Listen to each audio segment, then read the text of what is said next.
Welcome, everyone. Nice to see you here. We are going to have a session now, or a panel discussion about who are the experts, students, and research, and really looking forward to discussing with the panel today. So warmly welcome. This panel is hosted by Europa. We are European University Alliance, consisting of 11 universities across Europe. You can see them here on the map. And so we have been in existence for around 5 years, and we collaborate on a lot of things related to research, education, societal impact, and other things. And we are all research-intensive universities, which is also part of the interest of this discussion today that we wanted to have with you all. And so this panel as well is part of what we call the Una.Lecture series.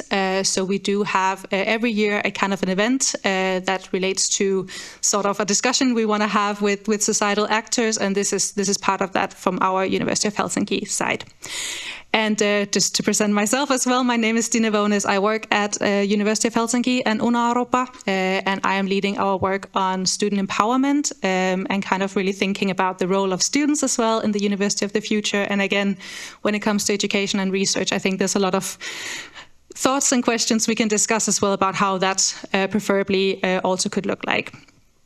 Yes, and just so you are aware, maybe you have noticed we are recording this event, and it will be available on the Europa YouTube channel later on. So in case you want to revisit this, hopefully very thought-provoking conversation, you will be able to find it there.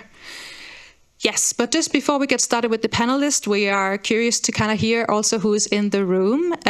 So maybe just with a show of hands, if you can just raise your hand if you are currently a student, so in a bachelor or master's program. Great, we have some students here, very nice. Are you a doctoral researcher? No? Okay. Do you work at a university in any capacity? Great. And then are you part of the general public and not currently affiliated with the university? Just great. Nice. So we have representation from a wide range of actors. Great. But yeah, so to get started, this panel is going to be about students as experts and how students become experts and what does that really mean. We always talk a lot about at universities as students, as part of the academic community, as kind of members of this, knowledge creation, knowledge development, as sort of equal members. And so that is, of course, a very great vision and idea. But of course, there's also maybe some reflections on, is that really the case? And how is sort of research-intensive education also perceived in society, by employers, but also by politicians and by the world at large? What is really our role and place in this world nowadays? So who are the experts? When do you become an expert?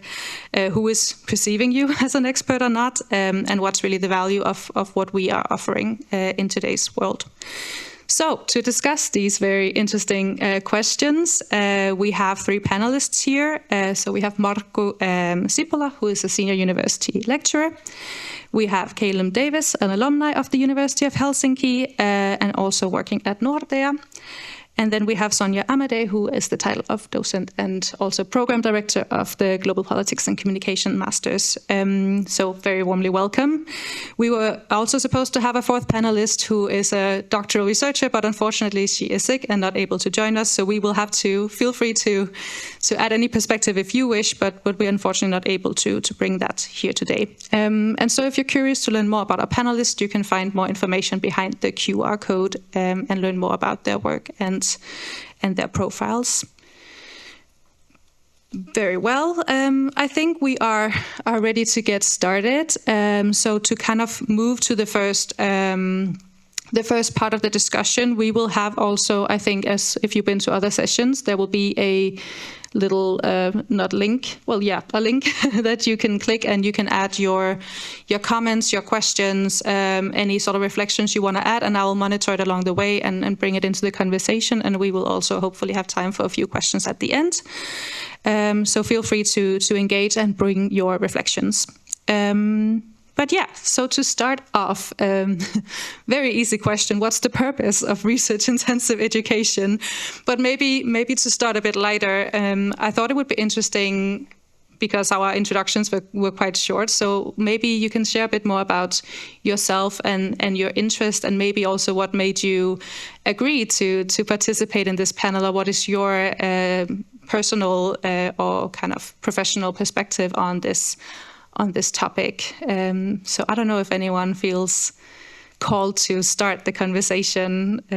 Who wants to go first? Yes.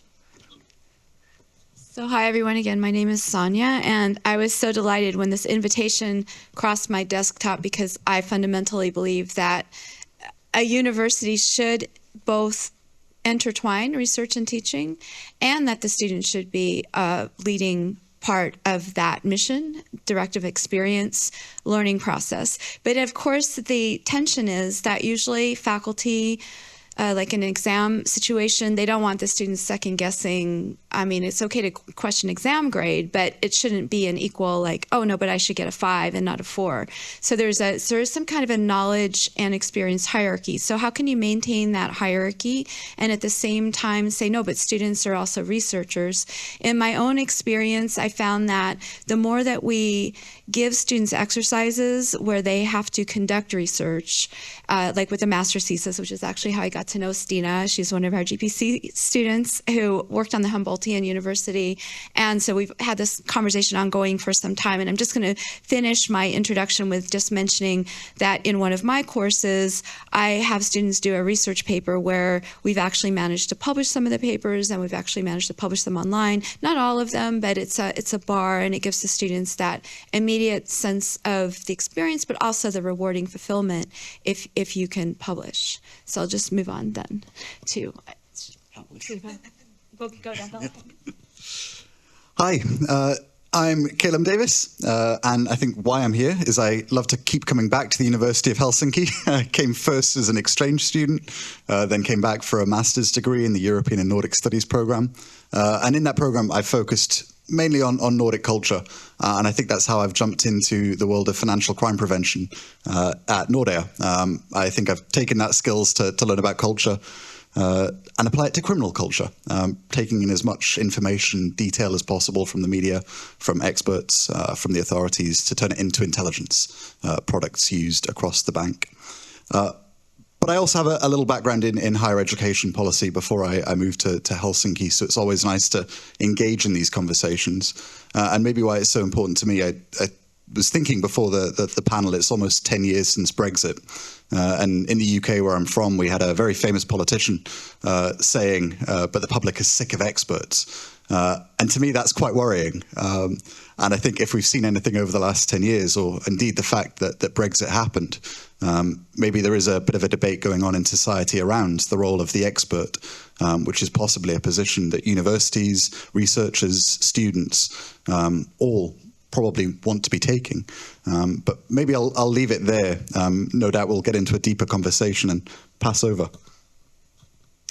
Yeah, as a continuation from what you said, it is my position is a little bit from the from teachers' position, but also researchers. So I've been doing research on labor market myself lately, and in my position at the Faculty of Social Sciences in Helsingin University, I am a senior lecturer of working life studies. And my task basically is to make the students to become aware of their expertise in the face of or from the background of the changing labor market. And I almost every day I'm thinking, who is the expert? But I would like to say already now that the expertise of the value of experts is not sacrificing any inflation now, so they are needed. I have also some studies that can support this idea. Okay.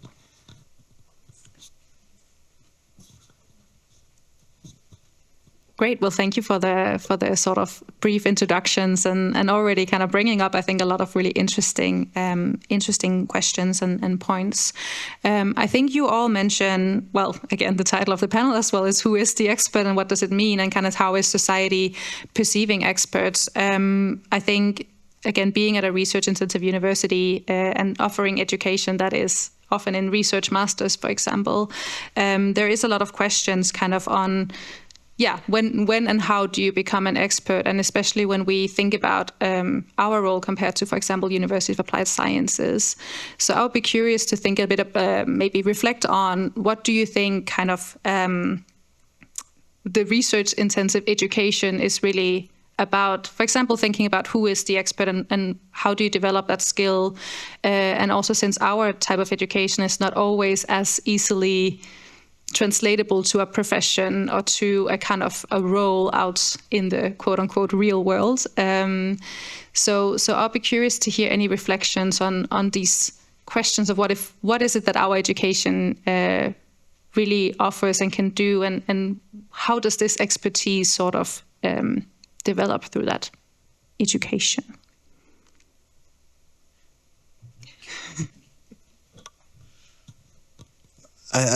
Maybe a very quick caveat that perhaps when we're talking about the different roles of different types of university or different types of sort of further education, always need to be careful that we're not pitting one against the other. There's a place for all sorts of education here.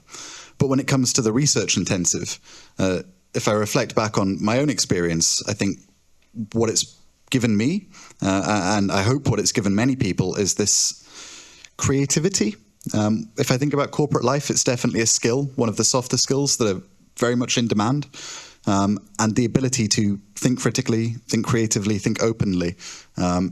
Not to say you don't get that through other forms of education, but when you're told to sit down, come up with your topic, defense, debate, discuss, go deep, you really have to think creatively and think critically.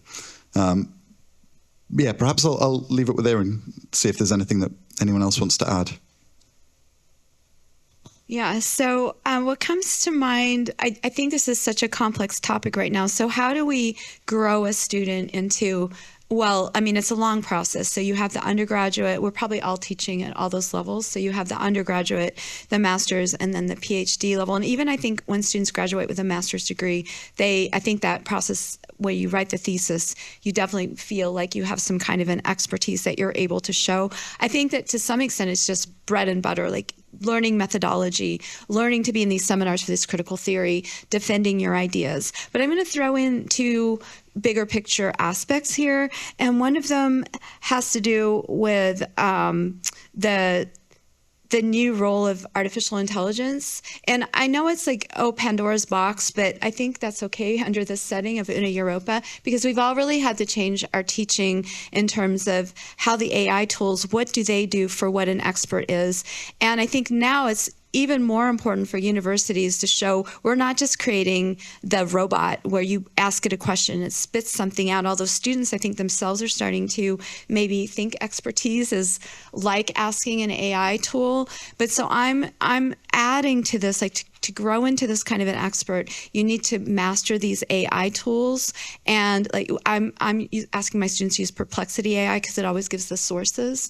But when you look at what these tools are reading, it's Reddit, it is PDFs that someone just put online. So I think that we have to situate now students becoming researchers, not in competition, but mastering AI. And then I'm just going to add one more thing that was in that, the spirit of this, the expert versus the public, and that idea that who needs the experts anymore, which is kind of this resounding. Because one thing I think we have to be careful is when we're helping students become experts, we have to be able to always talk to quote unquote the public, well, lay people or the public. And so I always tell my colleagues that we need to reach out to the other universities, the applied science schools. We need to be able to build bridges to those. So my course that I'm trying to get into, the Una.Europa, is in the Climate University. And when I bring the Climate University, it's a Finnish-wide virtual university, which is for all people at all levels of learning, including these applied sciences institutions. And I know my colleagues at the University of Helsinki are sneering at that. Like, oh, well, who needs to have curriculum for those people? I mean, they're not experts, but I really think we need to address this. We don't want to turn our students into the elite that are just going to be the next wave against the populist backlash. So this research needs to incorporate everyone somehow as a continuous learner and participant. Some thoughts as I continue from your thoughts, Sonia. why a research-intensive university, what added value it brings, for example, compared to this University of Applied Sciences, is that I really like the idea that this is like 1,000-year-old institution, like research university, and it has always, the teaching has always been based on research, and we have the newest research that we rely on. And this is a good and solid base for anything. Like we have a crisis of expertise, but not a crisis of academic expertise. So the other forms of expertise can, like experts by experience, they can change, or other types of expertise. So we can always like refer to the previous research, and we have we are ahead of our times in some way because we are doing basic research as well. Also compared to these universities of applied sciences. And other difference is that these universities of applied sciences is this is a work-life based education. We are like Bildung or research-based. So like at the University of Helsinki or other research universities. So it is more like it can be work-life oriented, but not, this is not the primary goal of the university. And I think this is a big difference, and this is a solid base. It like stands all throughout the time.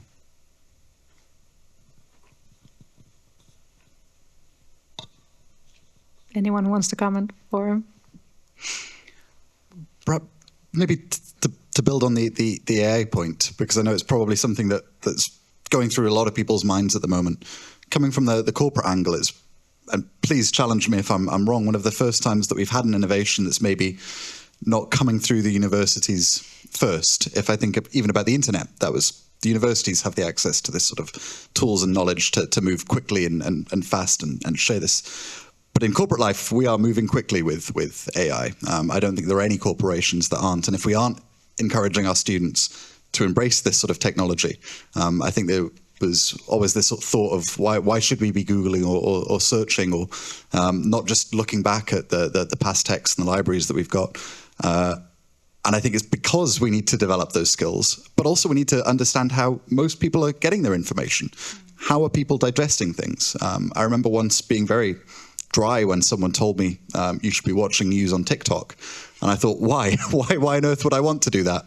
And then I realized, well, actually, that's how a lot of people are getting their news. And if I need to understand how people are digesting information, how the world is working, how elections are fought and won, that's one way to do it. And I think AI is a nice or equivalent to that.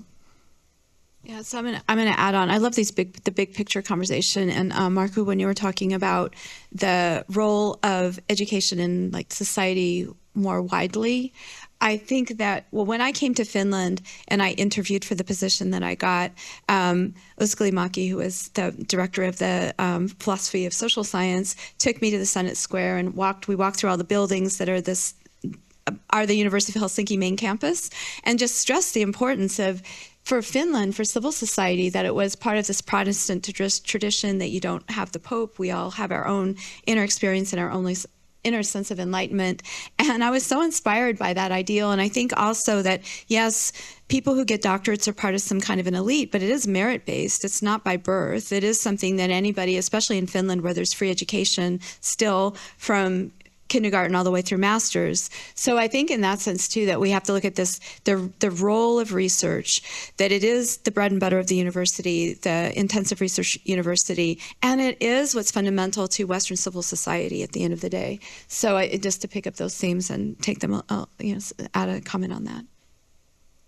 Great. Yeah. Very, very interesting. Lots of thoughts from my side as well. And I like, Markku, what you said about being Bildung or sivistys based. I think that is a really important point. And I completely understand your point about not being kind of work-life sort of oriented or based around that primarily, but more kind of oriented as well towards of it. I do have some reflections though on how do we sometimes become, also talking about elitism and so on, how do we become detached from society? Because we might wonder, why would someone watch the news on TikTok? Because we don't do that when, you are at the Faculty of Social Science at the University of Helsinki. And that's sort of engaging with the sort of, in lack of a better word, like lived reality of the majority of the population of Finland, of Europe, of the world maybe, and kind of that gap sometimes becoming quite wide.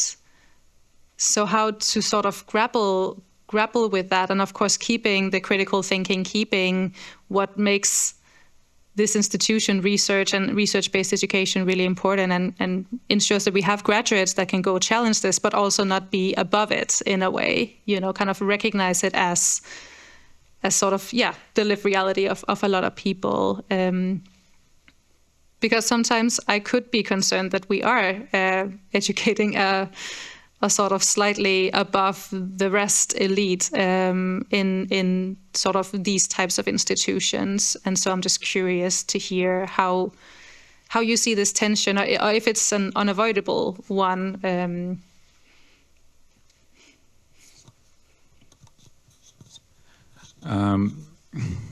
This is a problem of research, I think. So we are doing research. We have the communications masters, for example. And I know I have colleagues who are into this, like doing research on TikTok users and so on. And so the question is that, are we outdated as academic experts because we don't use these channels ourselves?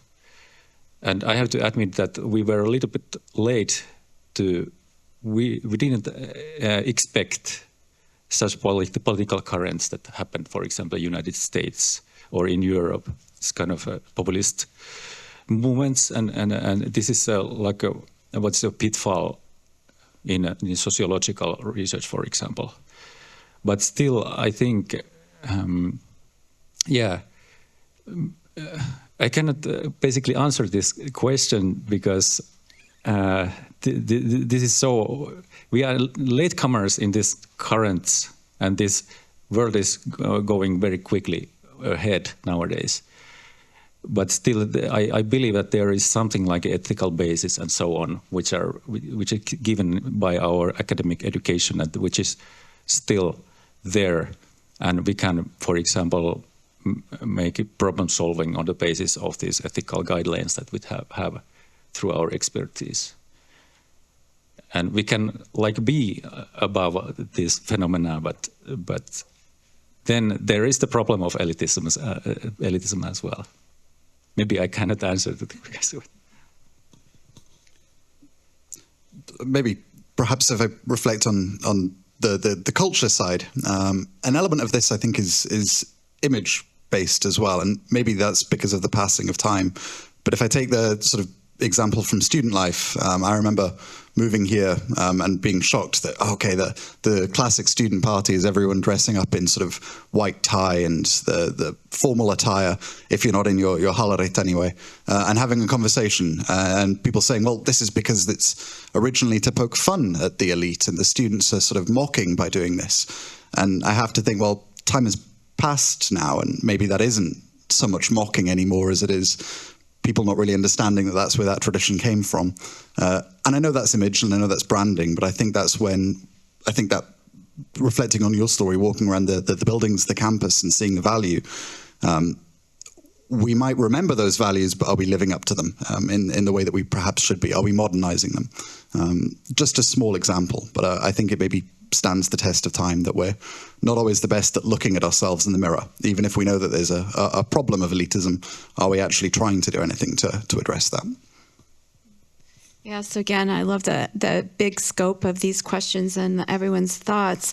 But on that, how do we speak to the present moment when it's a TikTok moment, a TikTok generation? And I think here the students are experts, because I don't know, one of my students he's on TikTok with 100,000 followers, and that just makes me feel like, who am I? What influence do I have? a few citations, you know. But what that means is that we do have resources that if we wanted to start engaging, not just learning about how that generation is using, but if we did ever want to do a TikTok ad for the University of Helsinki, I think I would ask my students, and I wouldn't go up to the people that are handling the university communications just because they probably aren't moving so fast in this current moment. And then I think when it comes to the research and bringing that intensivity to the students and having them be experts, to some extent, I think that, I don't know what your experience is, but the bureaucracy of the university, often it has to it's beholden to these older, more traditional values, and it is hard to move fast in this time. And there's such a plurality of voices about, no, let's stay out of this TikTok generation and way of spreading information. So there's a huge discussions going on, and can the university be nimble enough to speak to our current moment?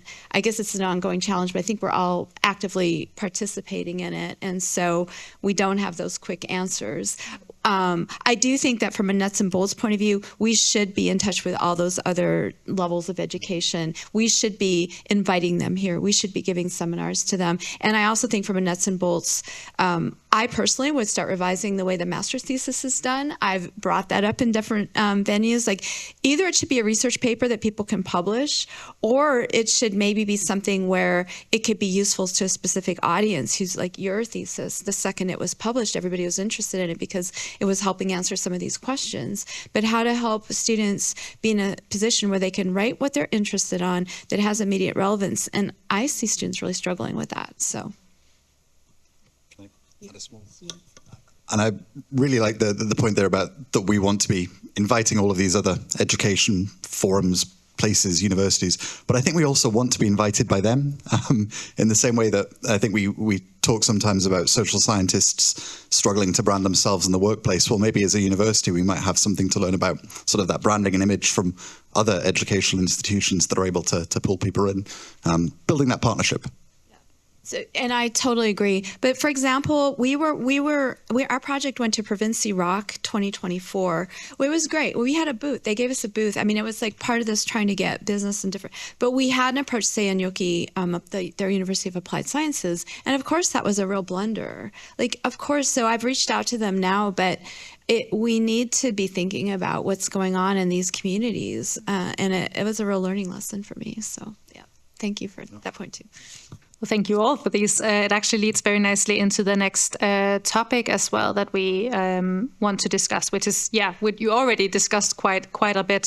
So maybe we can build on that, but kind of the value of research-intensive education, kind of for all these different stakeholders. So for us as a university, and of course as an institution, kind of the university, but also those of us within the university, whether it is, as you say, sometimes students are more experts than us in certain things, that I think that also not just who is the expert, but experts of what, and what does expertise actually mean, and how do we define expertise? Because being, a social media influencer in a way is also a type of expertise, but maybe not the one we normally think about when we think about expertise in a sort of academic setting. So I think that's a very interesting point. But so kind of thinking a bit about this sort of what is the value and how is it maybe perceived by different stakeholders. We have already talked a little bit about sort of some of the challenges in society and a bit what it means for us as universities, but there was already a bit of discussion about the employers, for example, so the students who are not ending up pursuing a research career, at least not maybe only a research career, but also want to enter sort of, private or public sector. What is the perception, or what is the added value for our students or for our institutions as well, talking about branding, when engaging with these for students coming into the job market? And I think, of course, we have from all three of you, I think, very interesting perspectives on that. So yes, please. Maybe I can start thinking of this very big question. So it is... I'm a representative of Faculty of Social Sciences, which was established in 1950s, 40s. And since the very beginning, it was meant that the purpose of the faculty was to provide the public sector, especially the government, the ministries, with good candidates to work there. But from the very beginning, it was an unsuccessful project because the majority of the students or the graduates were employed by other sectors from the very beginning. And the situation is the same even now. So our value and the expertise has been recognized by different sectors, including private companies. And what is our expertise about? It is, I make a kind of categorization that they are like general skills or generic skills, and then we have academic skills, and then we have substance knowledge, and also personal traits that we have as job candidates. So of course, we have to concentrate on those academic skills, academic transferable skills that are analytical skills, methodological skills, critical thinking, and so on. And they are actually, we have some statistics about that. We have the annual career monitoring survey that shows that our graduates, after 5 years after the graduation, see that they're in their jobs they have used mostly these analytical skills and critical thinking skills, problem solving skills. And also our education has developed these skills. So these are highly valued by the employers, as well as they are very well educated here. But then we have a problem with these generic skills, like general skills like communications, presentation skills, teamwork, and those the university doesn't manage very well in those. Especially, I'm thinking that what is pitfall in my own teaching that we have a lack of project work, and project work is especially valued by the employers, but it is not taught in our education. So that's maybe for as a start. Yeah, so just going backward from that last comment about the project work, I have tried to build that into our curriculum, but I would love it to be the master's thesis could be more of a project that you then reflect on and report on. But boy, there's a lot of that's not something one person can implement. That's hard to convince a whole body of academic professors that they want to go along with that.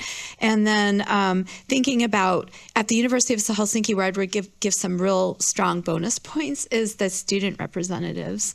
This is the first university I've worked at where the student reps come to all the board meetings. They get a front row seat and they can articulate their voices. And I think we need to hear what the students need and want. And I know that some of our faculty will just push back and say the students can't tell us what they need or want. They're not in that position. We know what they need and want. But on the other hand, I think that builds a good conversation, and it might move in the direction then when the students, the education they're getting, that it is research-based, but it can also be applied.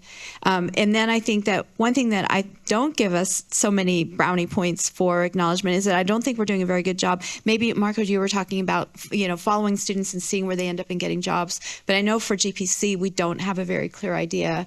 I mean, we do anecdotally, and I try to keep track of it, but how many students are getting PhD? How many people are working for a ministry, and especially for the international cohort? So again, I think we can do a lot better to serve the needs of the students and to bridge between, faculty expertise and then what students need.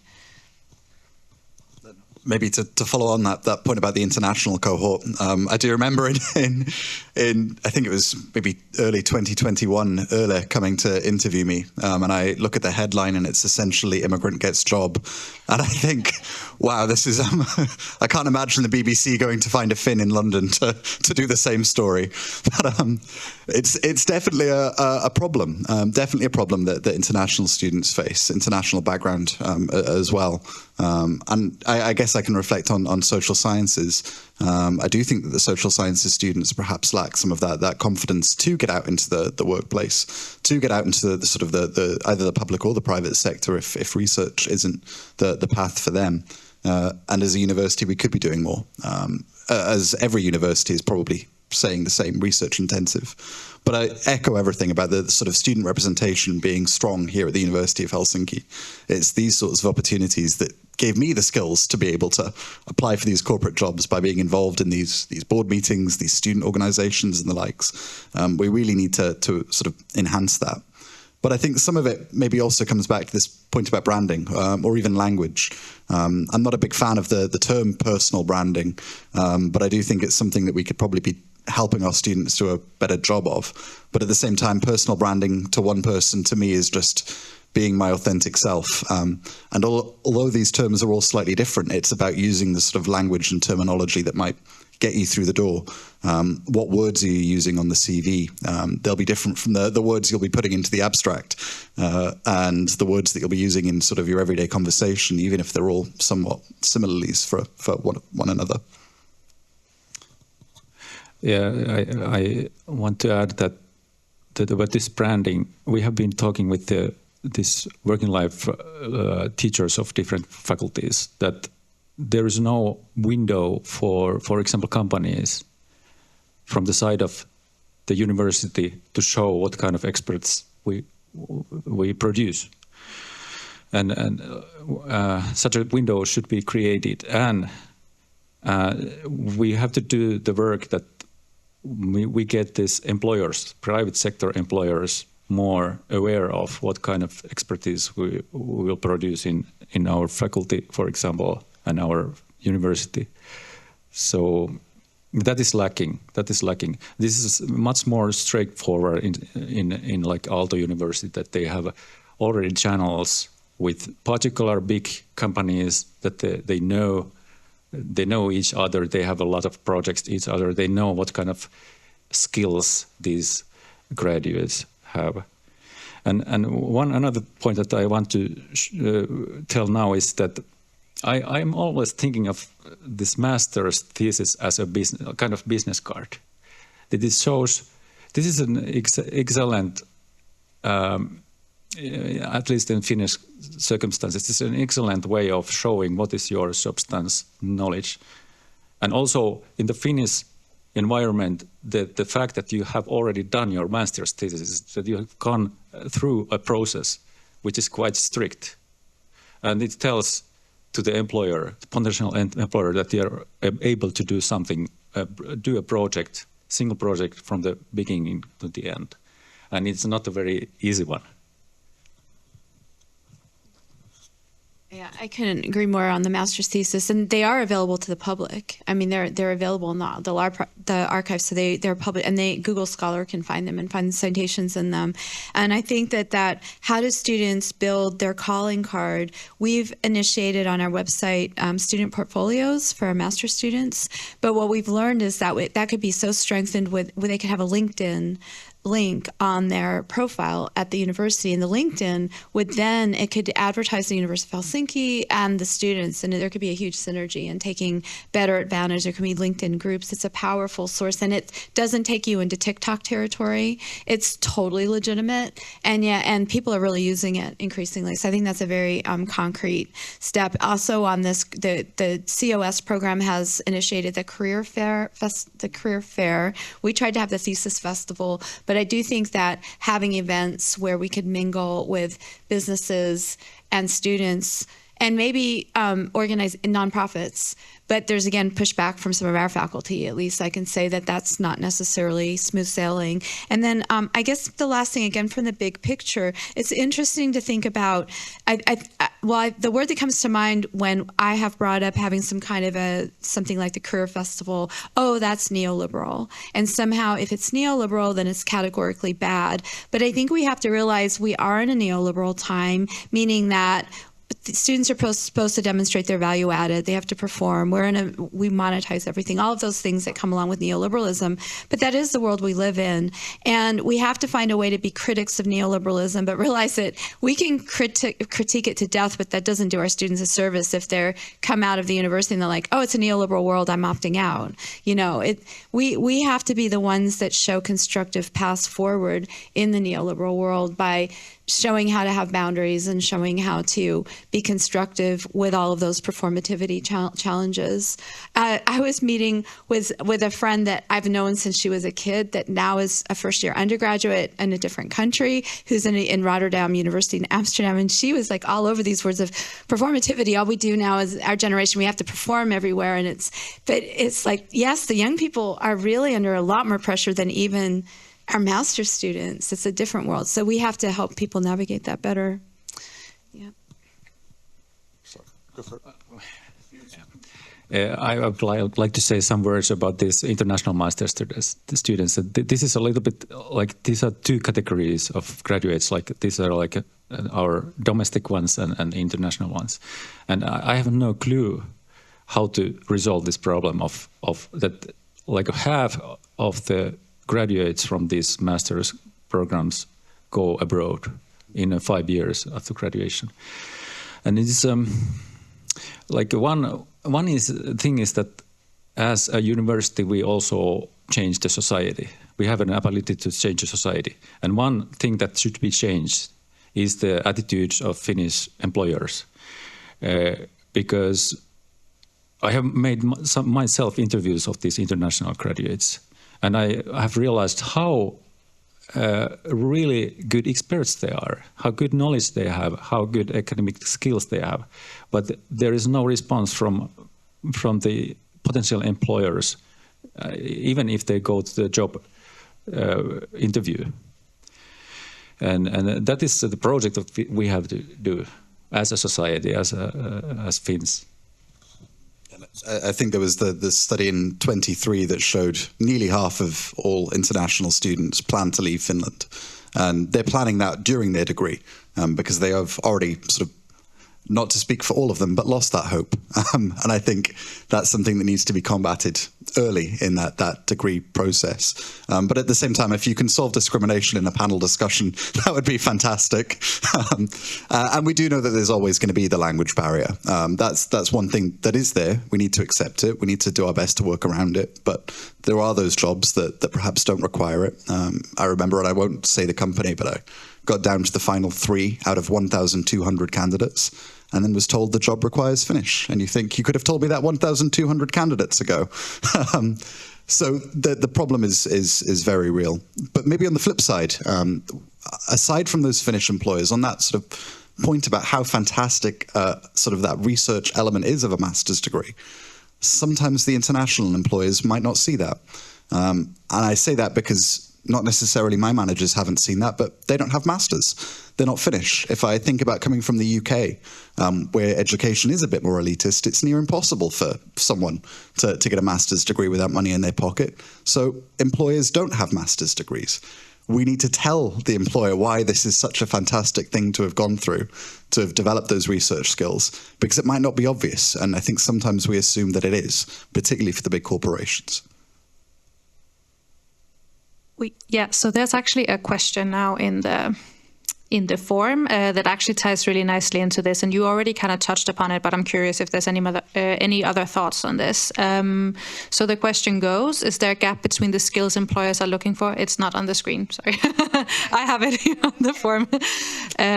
Is there a gap between the skills employers are looking for, the skills students want to learn, and the skills the university teaches? So kind of this triangle in a way of actors, and how does the university more proactively address this gap if it exists? So I'm curious if there is kind of thinking as well. I think what you were saying, Caleb, and I think like maybe many of us as students have experienced, you see the value of your education afterwards, but that doesn't necessarily help you when you are here trying to understand what is the value in getting that first job. So kind of whether it's an actual gap or whether it is an lack of translation, articulation, language. Please go ahead. I will have a publication which is not published yet, but I have studied this portfolios of my students, like 300 portfolios, as well as the job advertisements of our field, and I see a clear difference. Like the employers are seeking these hard skills, like you have some kind of computing skills, some kind of particular program that you are capable of using. Something like business expertise or some kind of very, very, very deep knowledge of something. For example, European Union or something. They are seeking these things. But when I've looked at these portfolios of course, they are bachelor students in that. They focus on, or they report that they have these academic skills, lots of academic skills. But which is common is this generic skills. Both portfolios and job advertisements, they have a very high emphasis on these generic skills, and they are on a high level in both. Yeah, so I guess I come in on two pieces of this equation. One, because one of my projects is operating in a business environment where we've partnered with Provinci, Unicafe, and then also potentially we're partnering with Volt. And there would be an incredible opportunity to craft one or two master's theses out of that. But how do you get your colleagues and the bureaucracy of the university to accept that in a way that you could just, like, that's right now, that's happening this semester. It's not happening next year. It's not happening last year. That's my frustration, is that there would be an opportunity. And then I think if there's students working with a company, we know our interns do really well getting jobs. That's been reported roundly. If you get in somewhere with an internship, then you're very likely either to get the next internship or something will open up where you are. So I think we need to be faster thinking about how it's possible to have a master's project where students are going to be doing them anyway, and it wouldn't require a paid internship, where students can start getting some of that in the world applied research experience. But how to get the university side to support that, I don't know. And I guess in the meantime, as I reflect on being a student, I remember I loved the British system of the tutorial, and every week you've got to go and speak to the professor and all of that sort of stuff. But it's not for everyone. And what I loved here, which was both a blessing and a curse, was the fact that every course might have a different teaching method or a different assessment method. The curse there being that you never are quite sure what's expected, but the blessing being you're exposed to so many different methods. And as uncomfortable as it is, I really hope that more people can capitalize on that as a short fix to what I agree is otherwise a very bureaucratic problem. Yeah, definitely not an easy question, but I think those reflections are quite interesting. And just one thing that you mentioned before as well was kind of, existing in this neoliberal world, but also seeing, again, I know the word change maker is also a bit of a overused word at this point, but kind of how do we also see our students as people who can go into society, of course, have to maybe exist in the reality that is, but also then try to slowly or rapidly reimagine or recreate that reality instead of thinking that they have to forever exist within what is, if we want to have students who really have those skills to reimagine or think something else than what is, which I guess is part of the creative and critical and reflective thinking that you all mentioned. But we are rapidly running out of time, which I am not surprised about. So I unfortunately will have to quickly move on the last 10 minutes. And if there are any questions in the audience, I think we will have time for one speaker to add, or you can of course use the link on the slide. But this last point, as you were all kind of prepared for, is this idea of like, how would, if a 18, 19-year-old Finnish student, or maybe a aspiring international master student, were to come to you at this moment or sit in the audience and be wondering, sure, like I want a job, I want a stable life, maybe, studying a business degree or studying engineering or becoming, some sort of coding expert of sorts. Clearly, I do not know what that is. Why would they come? Why should they apply to social science, Faculty of Arts, education, or sort of one of these more generalist educations? What would you argue in 2025 with however the world looks and the sort of state of things and the thoughts on expertise and so on? What would be some arguments or some reasoning you would present to them? I have my own personal story in this because I have first a master's in educational sciences. And during these studies to become a teacher, like comprehensive schools teacher, I got interested in social sciences. And I applied and I was accepted to study masters in social science.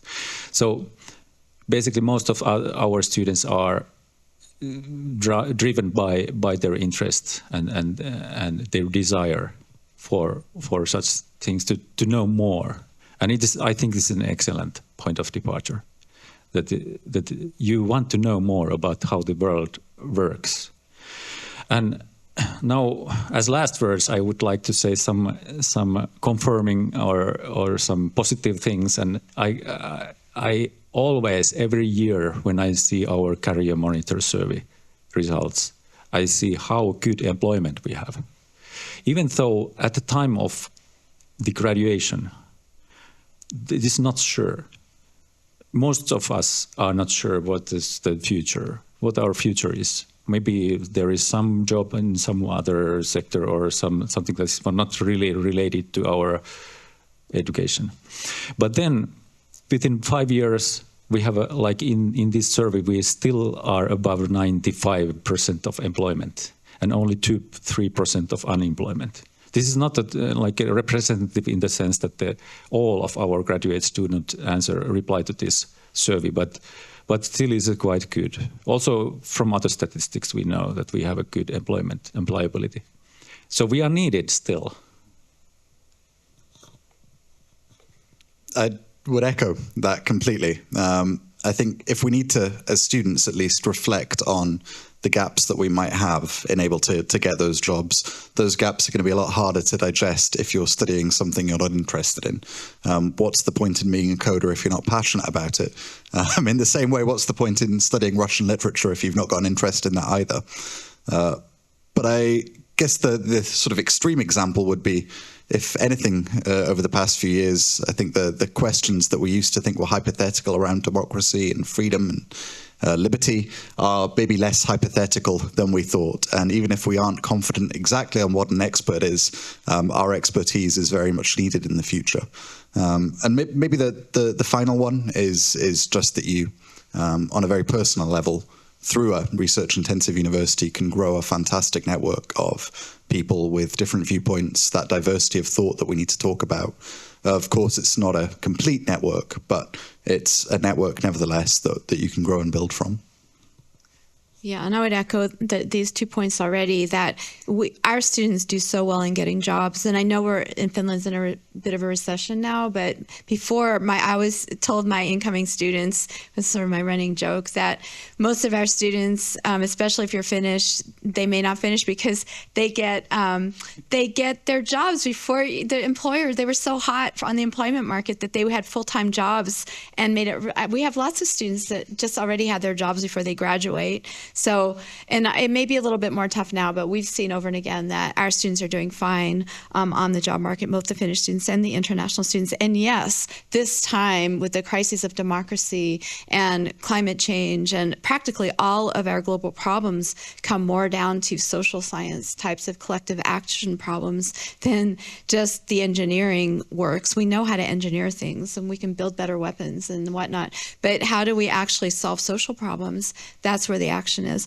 I'm glad we don't have to answer this for the humanities because they're really struggling, but I will for them because who knows, there might be some humanists. But I think that for the humanities that had that mythopoetic understanding of what it means to be human, we can't let go of that. We can't let the AI spit out endless answers of why we're alive and why it matters. So I think even the humanities, I don't know about their job prospects, but I think in the social sciences, we don't worry about the job prospects, and the questions we're answering are more vitally important now than ever before.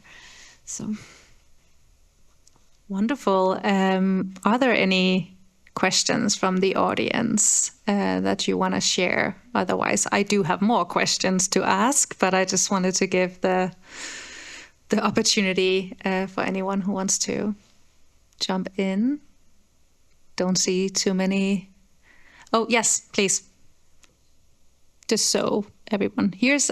So the question was, how do we reach the high school students and kind of bring the message, all the great points you just made, how do we bring that to them so they understand the opportunities or maybe the possibilities studying in this field?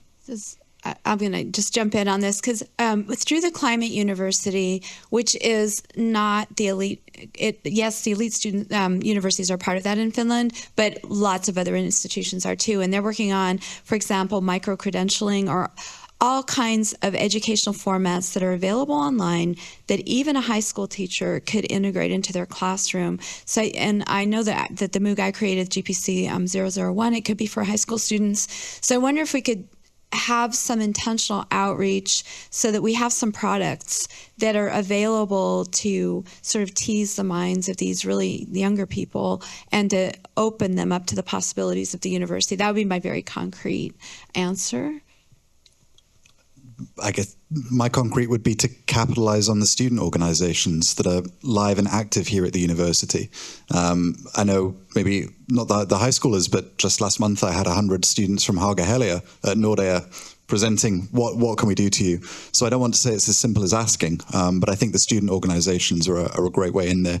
And maybe they might be able to help with the sort of humanities and arts question, because after, I guess, 2.5 years of COVID as a young person, you really do understand the importance of arts and culture, maybe more than anyone else in society.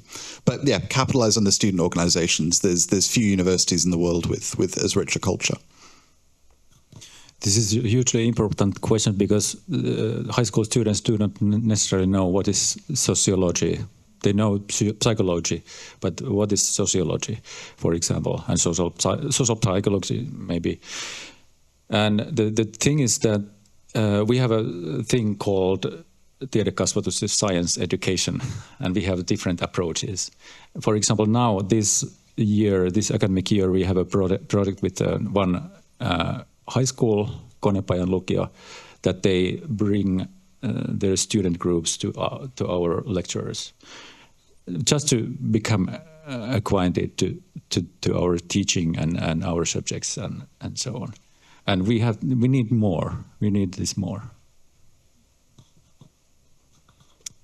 Great. Well, thank you very much for this. I think lots of, again, an additional stakeholder, an additional group of society that we could do more and maybe should do more to engage with and kind of really bring the message forth to them as well. But I think this was very insightful, very inspiring. Thank you all so much for your points and for your further questions and reflections. I think we didn't solve it today maybe, but I think we have lots of new insights, and yeah, I hope we will be able to continue these kinds of conversations. And thank you so much for all of you for joining us today.